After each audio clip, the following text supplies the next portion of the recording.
Today we'll go with our next installment of our What Next series. We have What's Next for the NFC West. This is the second to last one as we have the NFC West, and we will do the AFC West absolutely last as the Chiefs did win the Super Bowl, which is kind of why we did this in that order. Either way, make sure you like and subscribe. It does a ton for my channel and doesn't cost you a single thing. I will be doing a jersey giveaway when we hit 1,000 subs. We're not too far away, so help me get there, and I will send somebody a free jersey. Also, check out our new podcast, Tuesday Night Takes. It is on the channel. You can find it on my YouTube or on Spotify. Tuesday Night Takes comes out every single week, going over the last week of whatever happened in the NFL. Either way, let's get right into this video. But first, I got to tell you once again about my partnership with W Energy. Go to w.gg, check out all their products, their energy drinks, the merch, whatever it is, and use code SHREDDER for 10% off your order. These have unique flavors. You've not tasted these flavors any other energy drink. There's just not similar. There's no sugars, no dyes, no artificial ingredients. All the things are on there, right there for you to see. And also, it only costs about $1 per drink. It's a lot cheaper than a lot of other options you might have. Don't forget to use code SHREDDER for 10% off your order. Check out w.gg or click the link in the description of this video.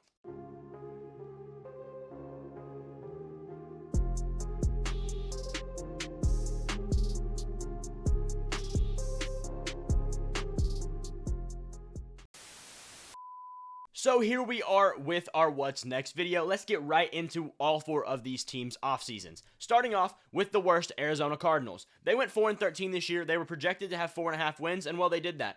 Kyler Murray did play the last 8 games, and it was an improved team off of that for sure, but definitely still wasn't great. What went wrong for this team?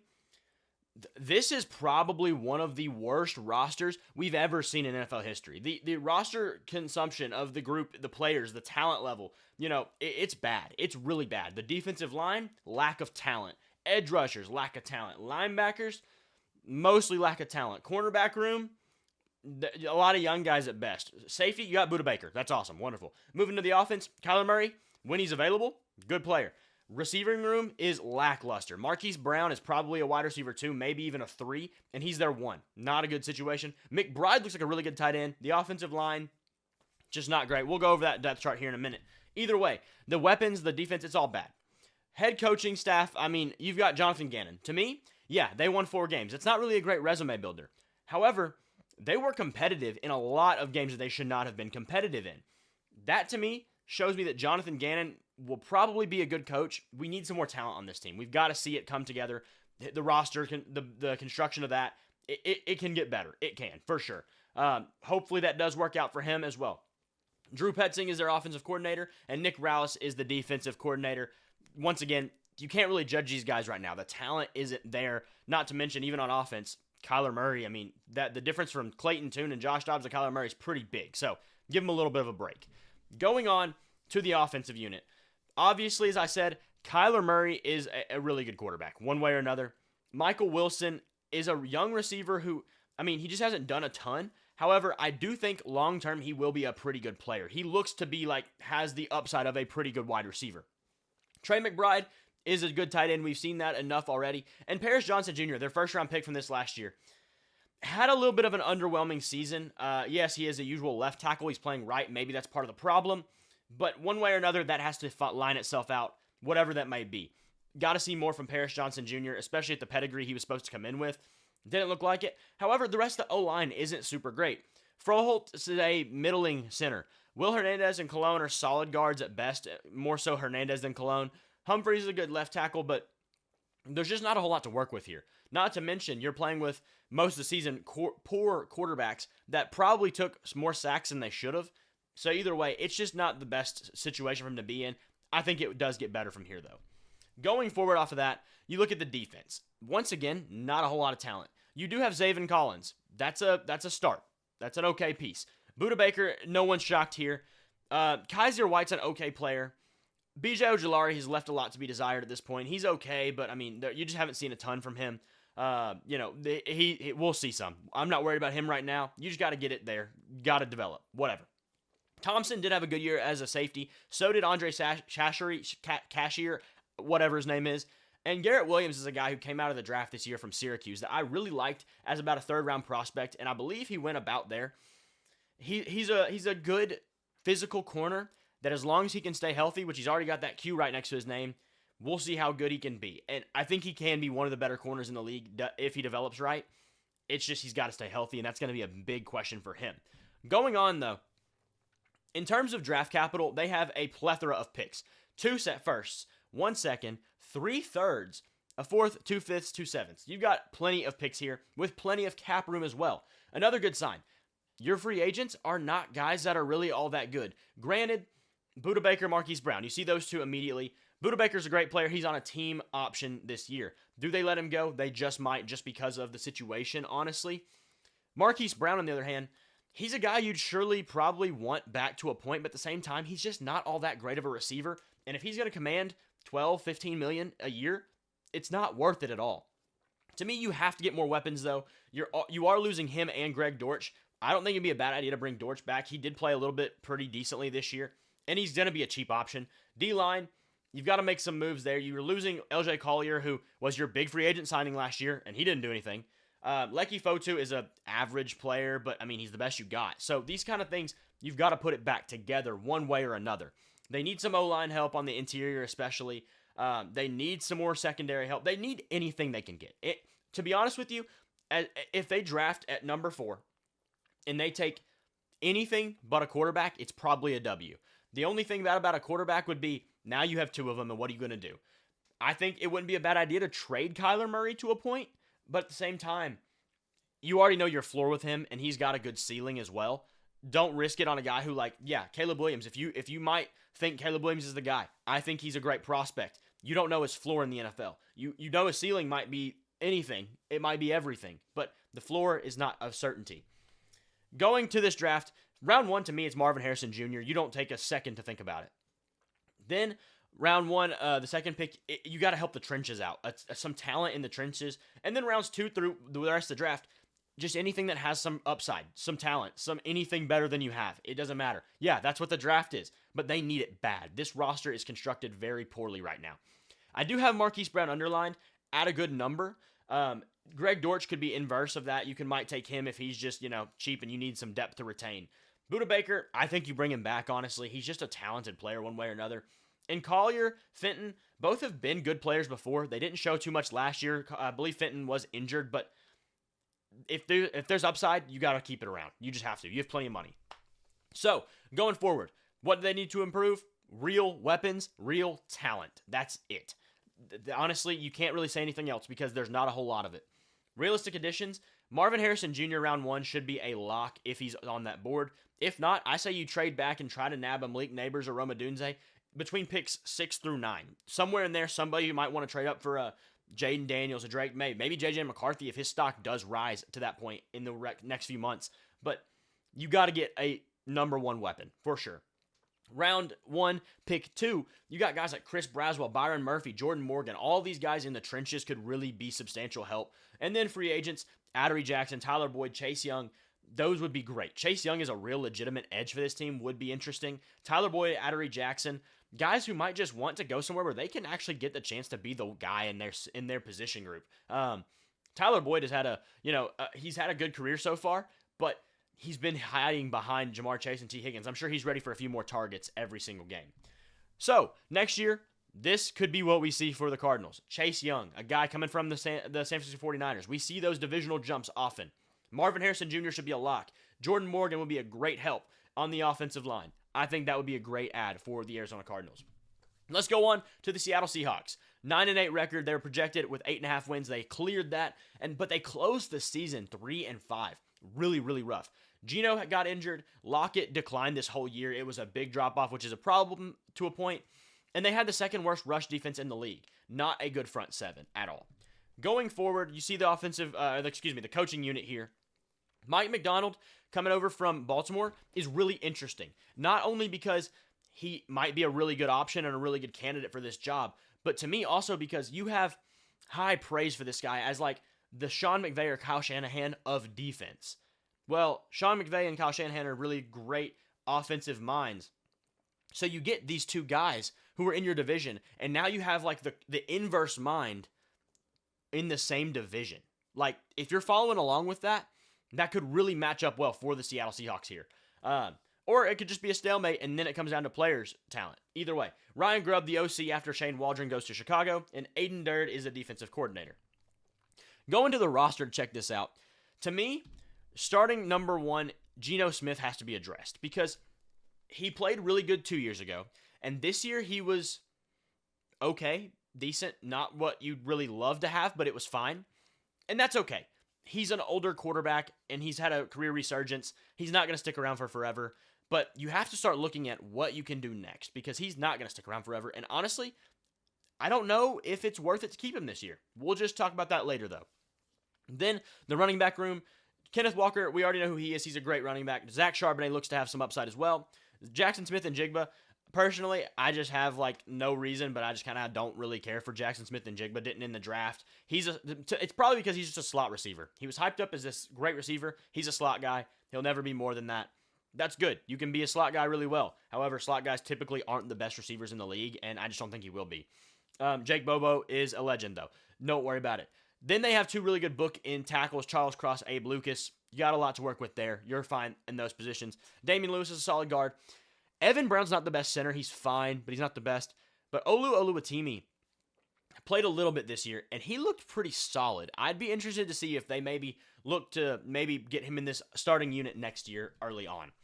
Going to the defensive side of the ball, you've got some things to work with for sure, but there's also some, guys at the end of their careers here. So first off, you have Bobby Wagner. We'll start there. Seahawks legend. He's off contract this year, and do you bring him back? He had a really good season, but he's also 35 years old. That's just not a good sign. You have Jamal Adams. He's taken a big fall off. Was actually a healthy scratch for the last part of the season in favor of Julian Love, who had a really solid year. Quandre Diggs, not quite as old, but getting there. He's around 30, and you're on a limited clock with him. You do have guys like Kobe Bryant, not the Lakers player, who, that threw me off. I don't know why I said that. Either way, you have him waiting in the wings, who was a good college player, had a lot of, success in college, might be a solid player in the NFL level. We've seen him do some things here and there. But you also have a really good secondary in general with the corners. Witherspoon was a great rookie. Woolen was a really good rookie last year. You've got a lot to work with. Michael Jackson had a solid season himself. But in the front seven, once again, you have Bobby Wagner. Jordan Brooks is solid. But past that, you're lacking talent. Leonard Williams was in midseason addition, who's okay, but not amazing. Jaron Reed is the same way. He's okay, not amazing. Jermont Jones, they paid him a lot, in my opinion. He's okay. He's a solid player. He's not amazing. Boye Mafe had a really good year. Kind of have some upside with him, but I just don't know how high his ceiling is at this point. Either way, let's go on to what they have this offseason to look ahead to. They don't have a lot of money right now. They're actually negative, but the cap can be manipulated in so many ways. You have a good amount of draft capital, but to me, you got to find some edge help, whether it's one or two guys that can really solidify that front seven. The defensive interior could be solid. The guys Jaron Reed, Leonard Williams, Jermont Jones. They're solid players, but they're not stars. Get a star edge in this draft in free agency somehow, some way. You have free agents here quite a lot, actually. Leonard Williams is one of them. Damian Lewis, a big offensive lineman. Drew Lock, who played well as a backup. Two tight ends. You might want to bring one of them back. You got Jordan Brooks and Bobby Wagner. That's going to be a tough one to manage. Darrell Taylor, who's a solid linebacker at times. There's things there that you're losing that you might need to address, and, just in terms of depth as well. To me, this is what you're looking at here. Round one, you got to go with an edge rusher. You got to get a high pedigree guy. You need that to just bolster that defense and make a real legitimate attack. Then, in those mid-rounds, just hit whatever you can in whatever order, doesn't matter. Whether it's a safety in the second or in the third round, maybe a Tyler Nubin falls. You've got there's a guy, what is his name? I went blank. I don't know. Either way, you've got options. Whether it's third round, whether it's fourth round, those are the positions to me that need to be hit in order of some way. Linebacker, safety, guard, safety, linebacker, safety, guard, linebacker, whatever. You get the point. Free agent wise, you got to get some of these defensive guys back. Leonard Williams, Jordan Brooks, Bobby Wagner. To me, I think you go Jordan Brooks. He's younger, and he's got at least some upside to him. Leonard Williams is another option, but I just don't know how comfortable you are exactly with him. You got some things to work with there, one way or another. Then, Damian Lewis, I feel like you have to bring him back. You need to bring back one of those two tight ends, either way you look at it. That's what you're looking at here, to me, one way or another. Going forward, how can Seattle improve? Front seven investments are huge. That has to happen.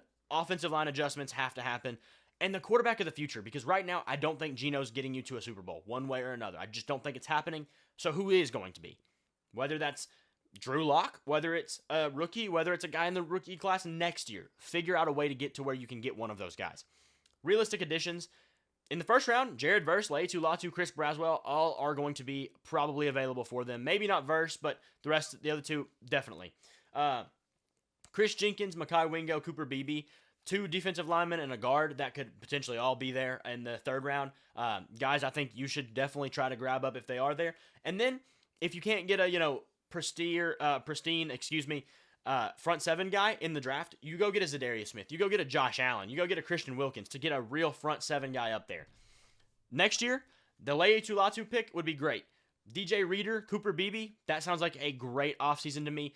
And, just finishing out those trenches to try to at least get a few more wins in the next few years would be great. The next team we have is the LA Rams. They went 10-7 and ended the regular season really hot at 7-1. What went wrong for this team, though, it was really just they have a semi-limited roster. We'll get into the roster in a minute. Stafford's health, he kind of does play better when he's hurt for some reason, but it's still not great to have your quarterback injured. There is going to be limitations physically one way or another. And then mainly average defense. They just aren't great there on that side of the ball. Head coach Sean McVay, offensive coordinator Mike LaFleur, you know what you're getting there. You're good. All good. Chris Shula is a DC. Yet to see what he's going to do. I'm interested, though. The offensive unit, as I said, there's limited talent here. You've got 3 solid players outside of Stafford. You've got Kyron Williams, you've got Cooper Kupp, and you've got Puka Nacua. That's great. The rest of your receiving roster is not pretty one way or another. Tyler Higbee can't stay healthy one way or another. And then, the offensive line's pretty average. It's fine. Brian Allen's an okay center. Avila is a rookie. He looked fine, but there's more to see from him. Kevin Dotson looked really good this year coming over from Pittsburgh in that trade. That was a great steal for them, honestly. I think they only gave up a 4th or so. Not a bad deal whatsoever. Alaric Jackson leaves some to be desired, but not terrible. Rob Havenstein, kind of the same way. He's an okay vet, but it just is what it is. You have Carson Wentz also, who somehow wasn't signed as even a backup for a while. And I'm not saying he should be a starter, but this guy should definitely be a backup. I mean, we saw that in this year, and he looked really solid. He went for like 3 touchdowns and only 1 pick. I'll take Carson Wentz as a backup on any team any day. Either way, going to the defense, you also have some limited talent here. No one's going to knock their head at Aaron Donald. Sure. They have a kind of a 3-headed monster of rookies or young guys at the defensive line positions that did look pretty solid. Kobe Turner, Byron Young looked really good, and Bobby Brown, the third, looked pretty solid himself when he got the chance. Ernest Jones is a fine linebacker. Nothing you're just elated about, but he's definitely a solid player one way or another. Michael Hoke had a good season as an edge rusher who's actually enormous. Look it up. It's insane. And then Jordan Fuller is a solid safety, but the rest of it, you're not really super happy about tons there. Just like I said, a limited group overall.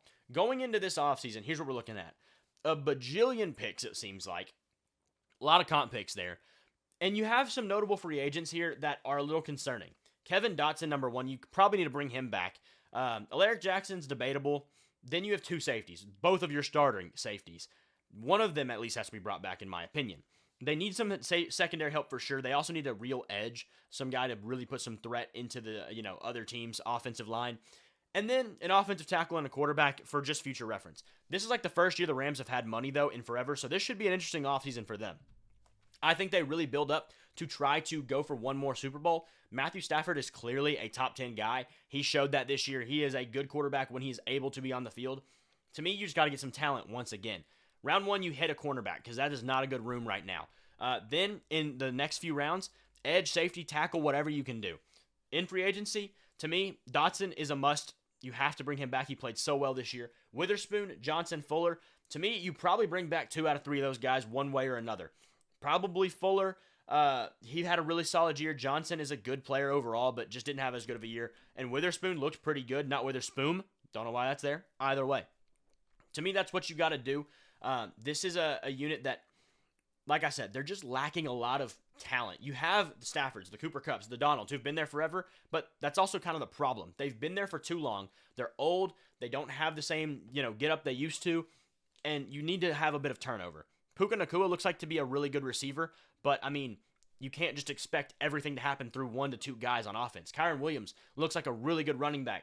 You can't expect it to not, you can't just expect it the same, if not more, every single year. Because especially at the running back position, guys just drop off out of nowhere. You won't ever see it coming, and it'll happen. So, going forward, to me, that's not Green Bay, but whatever. Talent acquisition is a big deal. They just have to gain some more things. Even guys like Byron Young and Kobe Turner, they're not the most talented guys. They were 3rd, 4th, 5th round picks for a reason. Now, they played well. That's awesome. But there's a ceiling with limited talent guys. Then the secondary is just a big issue. And a quarterback of the future, kind of like the Seahawks, you're just in a spot where those need to be addressed sooner rather than later. Realistic additions-wise, to me, in the first round, you can land a Nate Wiggins, Quinion Mitchell, or Cooper DeJean. One of them will be there, if not multiple of them, and then it's your pick of the litter. One of those guys is a must. Then Darius Robinson in the second round, or maybe even a little later, Chop Robinson, Jatavian Sanders. These guys could be talented players you can add to this roster early and have really impactful, Jatavian Sanders. Like I said, Higbee can't stay healthy. He is a monster of a tight end. You could get him in there and be a really good replacement for him long term, while Higbee still has the last little bit of his career left. Robinson and Robinson, just realize that they're the same last name. They're just solid edge players. Maybe still not the highest ceiling, but you have solid players there one way or another. Free agency, you are LA. That is a big sign. You can get some help here. Danielle Hunter could be a guy who he wants out of Minnesota. Okay, let's go to LA instead of being in Minnesota. That's a good option. Kendall Fuller, Jalen Johnson, 2 corners that are going to be free agents this year, more than likely, if they don't get re-signed. And this is LA once again. You have pickup for these guys. That alone is enough to get a guy there to a point. Now it's just, can you pay him? Once again, not Green Bay. Forgot to change it on the slides. But either way, Nate Wiggins, Jalen Johnson, Darius Robinson, this could be a great addition to the defense. The offense does have some talent. They need to fill out the depth a little bit better. Skoranek and Atwell are just not that great, but you get some defensive help, and maybe you make a legitimate run next year at a title again. Going forward to our final team, we have the San Francisco 49ers, obviously. 12-5, lost in the Super Bowl to Kansas City Chiefs. It was a big deal for them. They made it there with Brock Purdy. That's awesome. But to me, that was part of their problems to a point. Purdy's ceiling is just limited. He's not a top 5 quarterback. He just isn't. He's a good quarterback. And that's great. You're one of the top 15-ish quarterbacks in the NFL, in the world. Top 15. That's awesome. You are elite compared to everything. But he's not a top 10 guy. He just isn't.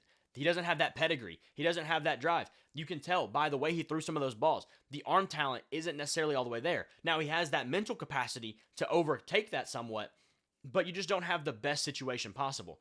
Also, Kyle Shanahan made some very questionable decisions, not to mention their firing of Steve Wilks, which we'll get into right now. Kyle Shanahan is both the head coach and offensive coordinator. Steve Wilks was the defensive coordinator. They fired him after the Super Bowl. Kind of strange, considering the defense held Patrick Mahomes to 1 touchdown throughout regulation, and that was only off of a punt that hit the Niners player's foot, and they got it in within the 20-yard line. This stuff was not Wilks' fault. Wilks had better season statistics than even DeMeco Ryans did the year before. Now, the one thing I can say about that is, if you look at the Niners, their defense could be labeled as a bit fraudulent because of, look at who they played quarterback-wise. They played Josh Dobbs. They played Nick Mullins. They played Clayton Tune, I believe, if I'm not mistaken, if he was in that second game. No, that was Kyler Murray, either way. They played a lot of low-tier quarterbacks, while teams like Baltimore, teams like even Cleveland, Pittsburgh, they played the higher-tier quarterbacks. And so, yeah, if you play a bunch of low-tier guys who are, not as good quarterbacks, you're going to have better defensive stats, especially if you play a bunch of them throughout the season. It just is what it is. Kyle Shanahan has some questions to himself, but right now he's going to remain the head coach. Let's look at these rosters, though. Brock Purdy is going to remain the starting quarterback for this team, no doubt about it. McCaffrey is the real MVP of this season, in my opinion. There's no way this team does what they do without him. Then the receiver room is pretty solid. However, you are going to run into some issues here. Debo is a really good player, very versatile. Brandon Ayuk is a really good route runner, wide receiver. Very, very good. Jawan Jennings had a really good year and balled out towards the end a lot. But he's not a great player. He's a good player. Kittle, one of the better tight ends in the league for sure. And then Trent Williams, you're not missing nothing there. It's Trent Williams. Wide receiver-wise, like I said, you have a good group. However, Ayuk is off contract after next year and already causing problems. Jawan Jennings, Ray-Ray McCloud, Chris Conley, 3 guys who, yeah, they're not the best player, but they all made big plays in these playoffs at big times. All of them are off contract this year. That's going to be an issue, not to mention the potential Brandon Ayuk situation that might be developing. Going to the defense, Chase Young is a free agent. Nick Bosa, great player. Greenlaw, great player. Fred Warner, great player. Travarius Ward, great player. Jair Brown came in for Talanoa Hufanga during his injury time. Jair Brown looked pretty solid. Javon Hargrave is a great player. Kinlaw is a free agent, but he's a good player. Not as good as they wished he would be, but he's still good. Logan Ryan came off a cruise, played well when they needed him to. Lots of solid players. But how many of these guys are you going to be losing? That's the next step. Can they survive losing some of these players? So starting on the offense, you have Sam Darnold, who played in, I believe, one game, played decently, if I'm not mistaken. He might have just played a few drives. Either way, that's a backup quarterback with a solid bit of pedigree. You don't like to lose a backup quarterback, but you're not worried about it too much. Feliciano is a movable guy, guard, center, flexibility. Not the best player. You don't like to lose a guy like that. Then, here's the receiver issues. You have Ayuk's contract coming up. But you're also going to be probably losing Jawan Jennings, Ray McLeod, Chris Conley. You can't really afford to lose that depth because after that, it ain't pretty. Charlie Werner, another good tight end backup player, but that's another receiving option that you're just dropping off. Not to mention he's a really good blocker as well. Then on defense, Chase Young, Javon Kinlaw, Randy Gregory, Tashawn Gibson, Oren Burks, Kevin Givens. Every one of these guys are guys who made plays in the playoffs. They aren't just backups. They aren't just they are backups to a point, but they're not just nobodies. They're all somebody to this team. They made impact for sure. You're going to lose something losing these guys. You only have $570,000. The cap can be manipulated. But when you have this many high pedigree guys to pay, it's going to be hard to manipulate it. They need O-line help because McKivitz was okay. Trent Williams, he's a great player, but he is getting older, and you're just waiting for that train to fall off a little bit. Defensive tackle, as I said, Hargrave's getting a little older. Eric Armstead is getting a little older. He's, also just a pretty decent player. Kinlaw will be a free agent. You've got to replace those guys soon. Cornerback, there is a little bit of drop-off in that room. Travarius Ward's good, but after that, it's just not the greatest group. Lenore's fine in spurts, but you're not really, just head over heels about that guy. Edge, you're going to need another guy after you lose Chase Young, just somebody with some pedigree. And wide receiver is obviously going to be something they have to look at. So, in the first round of the draft, to me, you go with a trench guy. One way or another, D-line, guard, whatever it is. Offensive tackle and edge could be another way you go in round 2. And then just D-line and wide receiver through rounds 3 and 4, even if you double dip twice on both of those, honestly. Those are where you're losing a lot of guys. That's where you're losing a lot of depth. You got to hit those spots well. Free agent-wise, I have Jennings, McLeod, and Conley all underlined. They don't need to bring all of them back, but one or two of them would definitely be a good idea. Kinlaw, Chase Young, I don't know if they can bring either of them back. If I'm Kinlaw, I probably don't want to stay too much, other than the chance of winning. But if you're wanting some money, if you're wanting a better chance to play, I probably wouldn't stay. Chase Young, I doubt he stays. He's probably going to command more money than they can give him. You just got to look. So, how can they improve now? Offensive line help, first and foremost. They need to just steady those holes up, especially in the guard spots. Trenches, both ways. D-line has also got to get there, because it's not so much they didn't have it this past year, but you're losing some as well. The secondary is one I didn't list, but that is another one. Whether it's health, whether it's just talent in the position groups, get more guys there. Offensive consistency as well, because Shanahan has kind of choked away 3 Super Bowls at this point, so something has to change. To me, realistic additions in round 1, Graham Barton screams 49er to me. That's who I think they're going to get round 1. Tackle out of Duke, guard flexibility there as well. Jonah Ellis or Chris Braswell are also good options. Both edge rushers that could, be a good number 2 with Nick Bosa. Second round, TJ Tampa, Mike Sanderstill, Braden Fisk, 2 corners and a D lineman that all could be really solid additions. TJ Tampa I do like, especially for the Niners here. Another Iowa State guy, in fact, but none of these guys, they're interchangeable. I like Mike Sanderstill just as well. Then some real additions in the free agency market. Stephon Gilmore might be willing to come over here and be a really good veteran presence. CJ Henderson bounced around a little bit, had a little bit of pedigree coming in as a first-round pick, but he's kind of not done a whole lot. Maybe the Niners with some good defensive, guys around him could really help him out. And DJ Chark could come in and be a really good receiver for some depth as well. To me, you're looking at this team. Graham Barton, as I said, he is a guy that I just see him in a Niners jersey for whatever reason. He just looks like a Niners player. TJ Tampa, I just think the fit would be really nice. And Stephon Gilmore would be as well, just as a veteran presence and some more secondary help. What do you think about the NFC West, though? If you're a fan of one of these teams, let me know down in the comments what you think about your team. Or if you're just watching for fun and you're not a fan of any of these teams. Let me know what you think about them, because sometimes the outside looking in perspective is better because you don't have those same player biases that they might have. Either way, thank you guys for watching. Make sure to hit that like button and that subscribe button. And don't forget to check out the podcast Tuesday Night Takes on my channel or Spotify. And I'll see y'all in the next video.